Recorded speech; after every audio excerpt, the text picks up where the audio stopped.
Ignition sequence starts.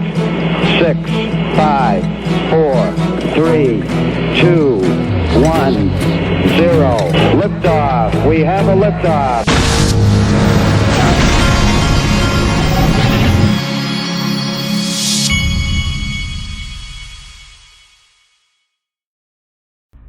Hey everybody, this is the Digital Asset Investor, and if you hear lawnmowers, blowers, any kind of edging equipment, it's because you're hearing lawnmowers, blowers, and edging equipment. There are people outside doing yard work, so we're going to have to just trudge through it. If you can deal with what's going on in the banking world, you can deal with the yard men today. All right, check this out. Kim.com, who is like a genius level guy. He's an interesting guy to me. He tweeted this out yesterday. I like it. Gold and crypto. And then we have right here, we have the CEO of Glint. Can you imagine if a bank was clear, fair, and not misleading? Your money is at risk when deposited in a bank. As we only keep 12% of client deposits ready for withdrawal, we lend and invest in the rest. We lend and invest the rest to try and make a profit. Therefore, we might not have enough when you want it. Check out Glint Pay, who is one of my sponsors, where Glint client gold is allocated to gold. Your gold is physical, legally owned outright by you, and unlike fiat currency held in banks, is never put at risk through lending, and you can still spend it when you want using the Glint MasterCard app. That's exactly right. Buy, save, send, spend. Links in the top of the description of this video, and against the backdrop of everything that's going on, I'm very glad they're one of my sponsors. Here we have Jim Rickards, not Jim Rickards, I'm sorry. I was watching a Jim Rickards video this morning. We have Jim Cramer. I'm sorry, Jim Rickards, I apologize. I didn't mean to insult you that way. We have Jim Cramer doing as he's told as usual and telling you to sell your Bitcoin. And I would sell my Bitcoin right into this rally. And believe me, I had been a believer one time in Bitcoin. Not here, not now. And all right, I would now listen, folks. I think that he's using that to basically say sell crypto, period. I disagree with the selling crypto part, but I do believe that he and all his buddies, not necessarily him being in on it, but I do believe that their ultimate kill shot not will be, but could be to kill Bitcoin. And if you think they can't, you hadn't been listening. But this guy is just doing as he's told. Now, I think it's important for you to understand what really has gone on with these banks. If you really take a step back and look at it, okay? So look where the money's going. All of those assets that were at those, quote, crypto banks and tech banks, all of that money, and that's all of those crypto startups, where's the money going now? Right here, bank giants JP Morgan and Citigroup are trying to handle the largest movement of deposits in over a decade. So all that money is shifting to the tier one banks right now. And isn't that what you would do if you were them? I would.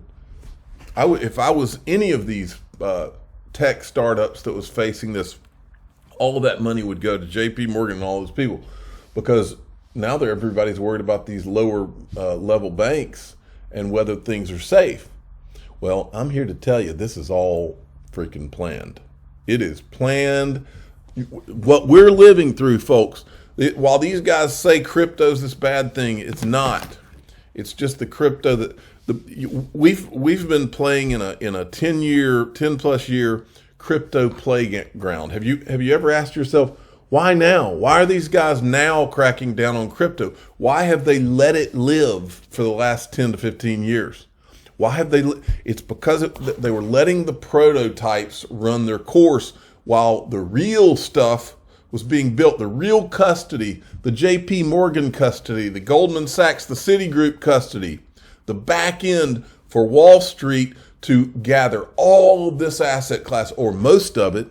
And now they're initiating that plan because I believe that they're ready with the custody. And I think that now is as good a time as any for you to get a reminder of how the Federal Reserve was formed and think to yourself, if they did it all in secret the way that they did it back then when they created the Federal Reserve, Now they're creating Federal Reserve 2.0, Bretton Woods 3.0, whatever you want to call it.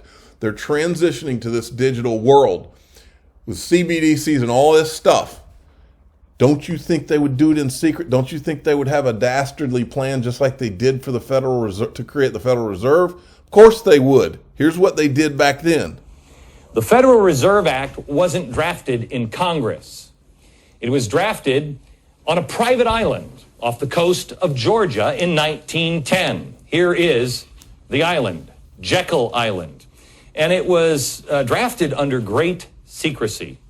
Jekyll Island was the retreat for billionaires like William Rockefeller and J.P. Morgan. Down here in and my in neck of the woods. 1910, Senator Nelson Aldrich, the Republican whip in the Senate and the chair of the National Monetary Commission, sent his private railroad car to the New Jersey Railroad Station, where he and 5 other men were instructed to come one at a time and everybody pretend they just didn't know each other. Aldrich, who is the guy, remember, he wrote the original bill. He was a business associate of J.P. Morgan. Oh, and the father-in-law to John D. Rockefeller Jr. So there's no special interest happening there. There was also Abram Piatt Andrew, Assistant Secretary of the Treasury, and Frank Vanderlip, representing William Rockefeller, Henry Davidson and Benjamin Strong with J.P. Morgan, and Paul Warburg. He was a partner at Kuhn, Loeb. By the way, Tim Geithner, who was a part of, quote, fixing the 2008 financial crisis, he works at Warburg Pincus Company. He was representing the Rothschild banking family. Oh, he's going to talk about the Rothschilds now. He actually is an interesting character. If you ever saw Little Orphan Annie, Daddy Warbucks was named after Warburg. These are the men that represented 1/4 of the entire wealth of the world. You think we got a problem with wealth now? Those guys, 1/4 of all of the money in the world. The Morgans, the Rockefellers, the Warburgs, the Rothschilds, all in one room. Yeah, but when do they start sacrificing chickens? Well, it doesn't happen. That I'll tell you. These guys were all competitors, according to G. Edward Griffin, who we'll talk to in a minute. They all had come together to form a banking cartel so they didn't have to compete against each other. He says it was like an oil cartel or a sugar cartel, but this cartel actually went into partnership with the government. I mean, how great is that, huh? It's kind of like the drug cartels in Mexico. Wait, I didn't say that out loud, did I? So for more than a week, these men sat around there. And they sat around this big table and they hammered out all the details of what became the Federal Reserve System with 5 objectives. How many of these do you agree with? 1, to stop the growing competition from the nation's newer banks. That doesn't sound good. 2, to obtain a franchise to create money out of nothing for the purpose of lending. That one really doesn't sound good either. 3, to get control of the reserves of all of the banks so the reckless ones wouldn't be exposed to currency drains or bank runs. Oh, that's the charity part. Golly gee, beef, thank you so much. Then, to shift the losses from the bank owners to the taxpayers. It just gets better and better for you and me, doesn't it? No. Again, the answer is no. And then finally, to convince Congress that the purpose was to protect the public. Now think about what they just did, folks. What they just did is I'm going to show it to you. They did it. They just shut down all of the crypto-related banks, okay? They just shut them down. But here's what they didn't do. They didn't let those crypto assets be lost. They got those they saved them. They bailed them out. They saved the crypto assets so that they could be transferred to J.P. Morgan, Citigroup, Goldman Sachs, and all the boys. You see what's happened now? The entire crypto industry, all the assets have now been shifted, are in the process of being shifted to the Tier 1 banks. That's what's going on. Look at this from Nick Carter. Dear God, Barney Frank openly admits that Signature was arbitrarily shuttered despite no insolvency because regulators wanted to kill off the last major pro-crypto bank. They wanted to shift the assets to their banks is what they wanted to do. Now, look at this. So that's his tweet. Look what Gemini tweets out yesterday. All Gemini customer U.S. dollars are held at J.P. Morgan, Goldman Sachs, and State Street Bank. So what we're being told in the media is, oh yeah, they're killing crypto. They're shutting it down. No. Apparently, the government's fine with J.P. Morgan, Goldman Sachs, and State Street, who happen to be a bunch of custodians. What are they working on? Digital asset custody.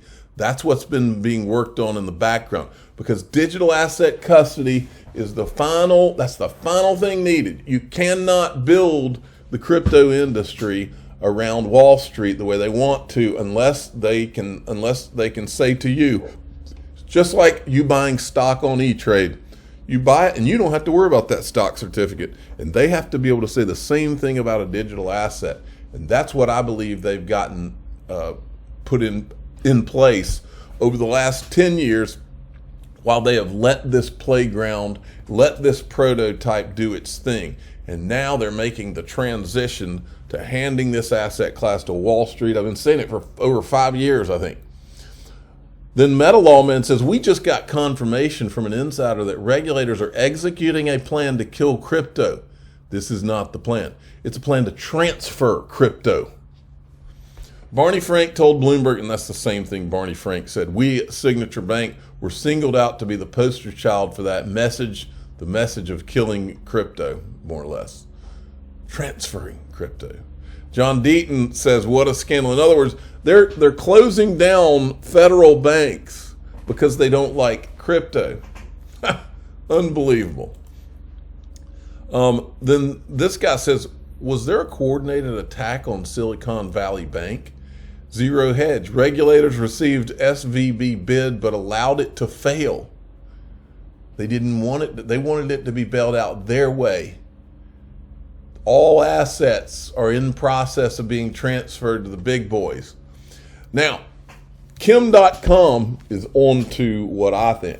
I think now, look, I'm not saying that they're going to kill Bitcoin, but I'm saying that that's what their trump card if they wanted it, because it was never Bitcoin. And Kim.com's a genius. He knows it. He's being polite here to his friends. Well, I made an explanatory tweet, a thread, why the U.S. banks are failing. They were hooked to the quantitative easing money, the printed money that the Fed provided interest-free to major banks. And in order for those banks to get access to more and more of that free money, the undocumented rule was that these banks would also buy government bonds to allow the government to lend more, and also to use depositor funds for that, which caused the problem with Silicon Valley Bank. So, it's all there. If you want to read it, it explains it all. And I think, we're really seeing the beginning of a much bigger crash here that, I've actually been talking about for 2 years now. But I think we're getting closer to that point, and crypto becoming this alternative white knight savior, the new financial system that people can trust. And that's why, we're seeing the early recovery now in crypto, and this could potentially be the next boom phase. And I'm just very excited to see what's happening in the next few months. Only it's Bitcoin, not crypto, right? Just saying. Man, sometimes the comments by these Bitcoin maxis are so moronic. I'm like, you still don't understand. It was never Bitcoin. Well, I mean, you guys know me and you know my opinion about it. We don't need to relitigate why I think that Bitcoin is not the only solution. Bitcoin is a good solution, but there are others. So let's not litigate that. I don't think everything else that isn't Bitcoin is shitcoin. At the end, what matters to me is that in 5 years from now, there will be one crypto, whichever it is, that is going to provide people with the financial freedom that they deserve. And if it's Bitcoin, great. If it's something else, that's fine for me too. And then look at this. Holy moly, crypto, the official cowboy of the digital asset investor channel, Federal Reserve Board announces that Vice Chair for Supervision Michael S. Barr is leading a review of supervision and regulation of Silicon Valley Bank in light of its failure. Just happened to be on the board at one company known as Ripple. Operation Choke Point 2.0. Today I heard this from management of a small U.S. bank.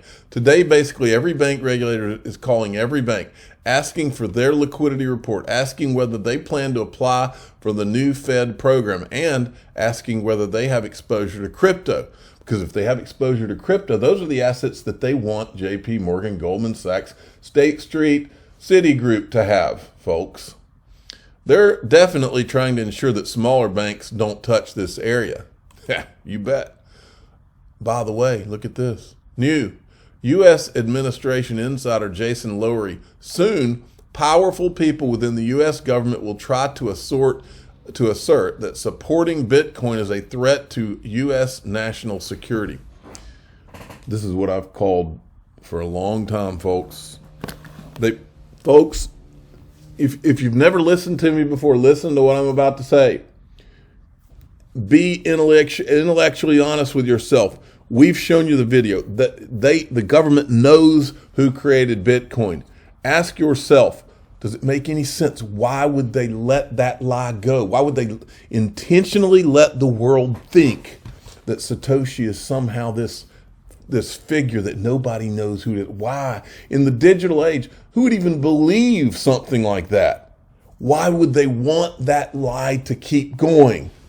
It gives them the power to destroy it at will, having that information. Don't you understand? And for that reason, I think that could be, not necessarily will be, but could be what their ultimate plan is.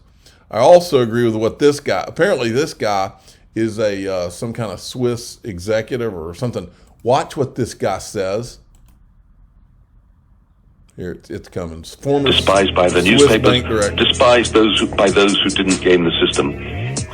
There is almost certainly going to be some sort of evening out process, some new legislation to ensure that those who were the big winners because of the reset aren't as big winners, and to ensure that those who are just at the wrong end of it and unlucky are in some way made not completely whole, but in some way compensated.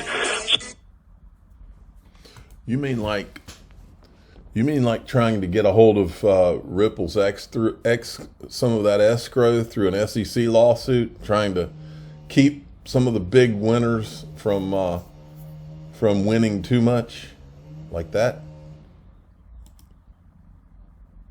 When the reset happens, for sure, there'll be people who are in the know ahead of the game, ahead of the time, and they try to game the system.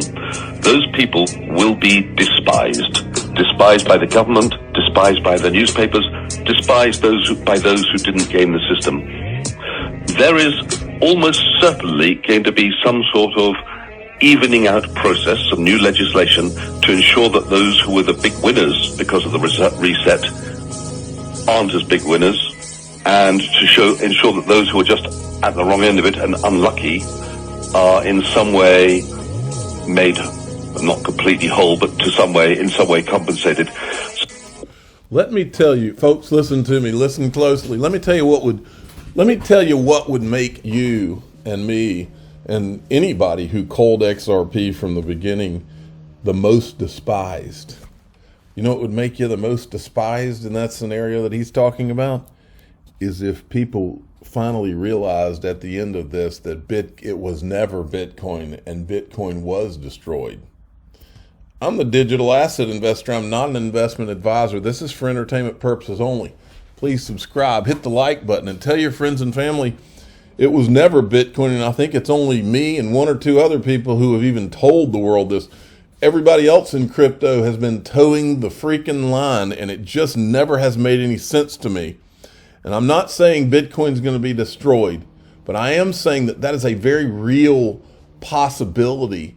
And when you say, oh, it can't be destroyed, ask yourself this: what happens tomorrow when the federal government raises their hand, walks to a podium and says, we've found out who Satoshi is, and here they are. And we've confiscated their wallet. What happens then?